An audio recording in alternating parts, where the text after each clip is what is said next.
The FBI has uncovered a giant scam that's been ongoing with universities throughout the country. Apparently, the rich and the famous have been using bribes and other unsavory methods in order to get their children accepted into top-level universities. According to the Washington Post, the alleged crimes included cheating on entrance exams, as well as bribing college officials to say certain students were coming to compete on athletic teams when those students were not, in fact, athletes. So one example is Loughlin, who's an actress. She and her husband used about $500,000 in bribes in order to get their daughters accepted into USC through the crew team. Now, neither daughter is in crew or has ever done anything involving crew, but it doesn't matter. They were willing to, shell out $500,000 to make this happen. Now, I'm gonna give you more details to this story, but first, let's hear from Loughlin's daughter and what she thinks about school and education. The whole college thing, yep, I'm going. I'm living in a dorm with a roommate who's so sweet. With work, it's gonna be hard. Like my first week of school, I'm leaving to go to Fiji for work, and then I'll be in New York a bunch this year for work and traveling to a different country because I'm creating something with this country, and that's for work. So I don't know how much of school I'm gonna attend, but I'm gonna go in and talk to my deans and everyone and hope that I can try and balance it all. But I do want the experience of like game days, partying. I don't really care about school, as you guys all know. Okay, so I got mixed feelings about that. I want to take it a little bit easier on her because she's so young, and when I was a kid, I wanted to party and I didn't care that much about school, probably a little bit more than she did. Fine, I was a dork, I cared a little bit. Okay, but yeah, it's grating on all of our nerves to see her talking about, oh my God, I'm going to Fiji. I don't know if I'll have any time for school that my parents cheated me into, and then I'll be going to New York. I don't know what work is. So I get it, we're all frustrated. But I would say that we should save a great majority of our frustration for their parents. Because none of the students were charged, and the FBI says it was mainly their parents doing. So we have no idea, for example, if she had any clue as to whether her parents got her in or not. I'm pretty sure she knows she's not in crew. No, I hear you, but I don't know that she even knew she got a crew scholarship. And look, to be clear, I'm not trying to go after her. The reason why we showed you that video is because there are a lot of people who care about school, who work really, really hard and try to get in based on merit rather than bribes or donations to the university. There are a ton of, let's say, black students who work really, really hard throughout their entire grade school experience and then do get in based on their own merit. And then they get criticized as, no, they just got in because of affirmative action. They got in just because they're black, right? I'm pretty sure those people care. Yeah, well, when we get to the parents, I'm going to ask for the full force of the law. And I do want to credit the FBI for getting these folks, because it is a rare day in America where rich people are arrested. And it's usually for crimes against other rich people. And in a sense, this is, because a lot of other rich people also have kids who want to get into these schools and they didn't bribe anybody. But I hope that we complete this to justice.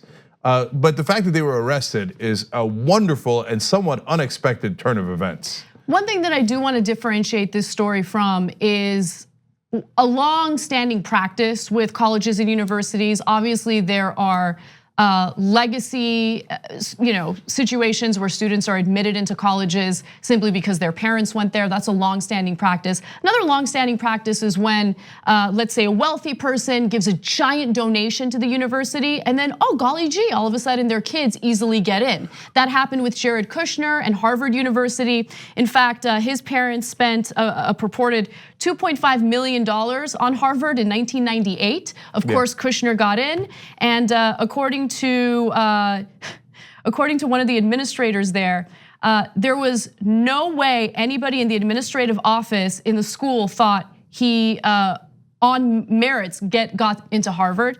This person also says his GPA did not warrant it, his SAT scores did not warrant it. We thought for sure there was no way this was going to happen. Then lo and behold, Jared was accepted. So that's legal. No one broke any laws there. Well, yeah, I hear you on that too, and that should be investigated. So let me break it down one by one. Anna makes a lot of great points there. First, on the most legal part of it, the legacy. and what a horrible injustice that is. So I get it. I went to some decent schools and I want my kids to go there. So I understand the impulse, but it's totally not fair. Fundamentally unfair. To give you a sense of it, Harvard admissions in 2009 to 2015, that 6-year stretch, was 5.9%. So the people that applied, about 6% got in, okay? So 94% rejected, super hard to get into. Among legacies, 34% accepted. So incredibly higher. Now, one thing that is left out of the legacy conversation is because if you're legacy, you're more likely to contribute to the school. So it's always about the money. It's always about the money. And look, that's already unjust enough, but what I cannot abide is when people then criticize affirmative action. They don't point to the Jared Kushners and say, I wonder how he got in. They find a couple of black students or Latino students and go, I wonder how they got in. How come you never say that about the legacy kids? And the reality is you should, because they have a clear, provable, disproportionate advantage. It is affirmative action for the rich, the powerful, and the connected. Now you move on to the donations. And I just think, look, that's borderline. I don't know if it breaks any of the laws, but there's some possibility, and they should investigate, and they should start with Jared Kushner, because if there's a quid pro quo, like, hey, I will name the building, like I'll give you $2 million for a building if you let my idiot son in, because he's a moron and couldn't get into any school, and beg me to bribe you into this school. Well, if it's quid pro quo enough, it might be illegal, so they should look into that. But even if it isn't illegal, it's gross. Don't ever complain about minorities getting into any schools if you're one of the scumbags that does that, okay? So let's just be clear. Then there's the Donald Trumps of the world, where daddy calls in a couple of favors, and this is well documented. The person who was part of allowing Donald Trump in the school said yes, his father's well-connected friends called. So that's how that works, and that's how that idiot came in, got in a pen. And so now we have the third layer, which I didn't know existed, and I guess we could have guessed at it because people are so dying to get into these schools, even if their kids didn't merit it, and if they got to step over other people to do it, they'll do it. Is this flat out illegal activity where they bribe coaches to pretend that their kids are athletes, or they just simply fix their SAT scores? Right, so another actress, Felicity Huffman, was also implicated in this investigation. And it turns out that she had used bribes in order to help her child cheat on the SAT scores. And as a result, her child scored 400 points higher on the SATs than she would have on her own. So that's another example of some of the cheating that happened. But there were a lot of people who have been indicted as a result of this investigation. Of the 50 people charged as part of the FBI's Operation Varsity Blues, 33 of them were parents. So of course, you also need some administrators or people in positions of power at these universities who are willing to play ball. And there has, and one of them has agreed to cooperate with authorities and has been an informant to the FBI over the past year. And I'll give you more details on that in just a second. All right, let's have more fun with words. So you have to give it to the FBI, both for these arrests and also for the name of the operation. Operation Varsity Blues is perfect, nicely done. Let's note that Felicity Huffman worked on Desperate Housewives. And Lori Loughlin was on Full House and might be headed to the big house. I'm here all week. She's not going to the big house. Okay, one of the coaches that apparently took a $400,000 bribe at Yale is Rudolph Meredith, apparently Rudolph the red-handed reindeer. I can go on all day long. So Rudolph is the informant that I was talking about earlier, and he is the one who's been giving all of this. No, Rudolph is not a woman's name. Rudolph I could be Meredith? wrong. Yeah, no, it could be wrong. You're right. Okay. Anyway. Maybe I got thrown off by the Meredith. I got so spun up in the puns. Okay. Okay, now back to important stuff. Yeah. I'm just one last thing on Jared Kushner. He bought 666 Fifth Avenue at the height of the market and paid the most amount of money that anybody's ever paid for a property. It might be the single worst real estate purchase in American history. that kid got into Harvard.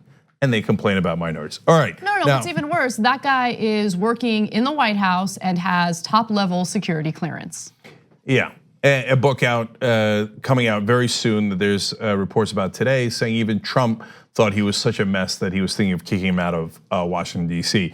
All right, so anytime anybody complains about affirmative action, shove this down their throat. Okay, now as to the difference between the different folks, it shows you the different levels of desperation apparently, because Loughlin paid $500,000. Felicity Huffman played it well, only paid $15,000. So the Rudolph the Red-Handed Meredith accepted a $400,000 bribe. The guy who arranged the bribes though had the students' parents pay a $1.2 million bribe. And of course he's pocketing a lot of the difference. So he's hopefully also headed to prison. And in terms of the different scams that they would run, so for the SATs, sometimes they would have smart kids take the exams instead of their kids. So in that case, the kids must have known because they're like, hey, honey, stay home today, okay? We're gonna have a smart kid take the test for you. So I don't leave the kids out of it. They're underage and who cares, right? It's their parents that are mainly They're not underage, but I hear what you're saying, okay. Okay, sometimes they would take the test and just go, no, they just fix it after the kids took the test. Sometimes they just give them the answers ahead of time, okay? Yep. So I'm just stunned that there's any kind of justice in America. We're so used to a two-tier justice system. I can't believe rich people have been caught. There's people who worked at the top law firms in DC. Another tennis coach in Georgetown went under. Apparently Georgetown was wise to him even before they knew about the criminal investigation and kicked him out last year. Didn't realize that he was getting bribed, but they were like, what? Why are these kids you say are on the tennis team are not on the tennis team? So apparently this has been going on for quite some time. So just couple this with how outrageously expensive getting a higher education is in America. It's already been kind of roped off for the wealthy, just based on tuition alone. And reading this story made me think about all of the legal ways that your parents can help you prepare for college or get into a good college. All the legal ways that people who aren't wealthy, people who are just middle class in America at this point, if there's much of a middle class left, can't even afford. So for instance, let's talk about the SATs for a second. This ridiculous standardized test that isn't really about showing college administrators how much a student knows. It's just about making sure people have been trained properly in taking a test. How do I know that? Because there are literally pricey SAT courses, prep courses that aren't dedicated to teaching you anything. It just teaches you how to take a standardized test that's intentionally written in a way to trick you. That's all it is. That's all it is. How many parents are able to afford that for their kids? I can say from my personal experience, my parents couldn't afford thousands of dollars for that class. Right? So look, this entire system, can we just stop pretending like this is a country built on merit? It's not. It's not. I don't know if it ever has been, but it certainly isn't right now. The thing is, it partly is, and it partly is not. That's what allows the mythology to go forward, but also I don't want to dispirit people because there are still pathways. So look, I didn't take any entrance prep courses for the SATs and wound up regretting it. Like I went to college and everybody's like, you didn't take a prep class? What kind of monsters are your parents? I mean, how the hell did you get in here, right? And so you're right, nobody ever talks about that, but that is obviously an advantage for people who have means. And if you can't afford to have your kids spend all this money on these prep stuff for the exams, you're in a much bigger hole. Nobody ever talks about that. The only thing that is ever discussed is affirmative action. Why? Because the right wing dominates, right? They dominate the conversation, they dominate the media, they dominate the framing, etc. right? I think we should reconsider legacy completely. Now, I did take prep classes for law school exams. Turns out I didn't need them, it was really good. Anyway, but so Anna's not having any of this. But is that unfair? Yeah, because if you didn't have the means that my dad had at the time to allow me to take those classes, yeah, you were in a much harder situation. So that's just the reality. Even if you took part in that, it is at least, you have to be decent enough to acknowledge that reality. And so look, and these are top level schools with one notable exception. So it's like Georgetown, Yale, Stanford, University of Texas, wonderful schools. I don't know why anybody's bribing anybody to get into USC, but that's a whole different thing. Our senior producer, J.R. Jackson, went to USC, and that joke was just for him. The TYT Plus app is now available on iOS and Android. Download to get more TYT content at tyt.com/app.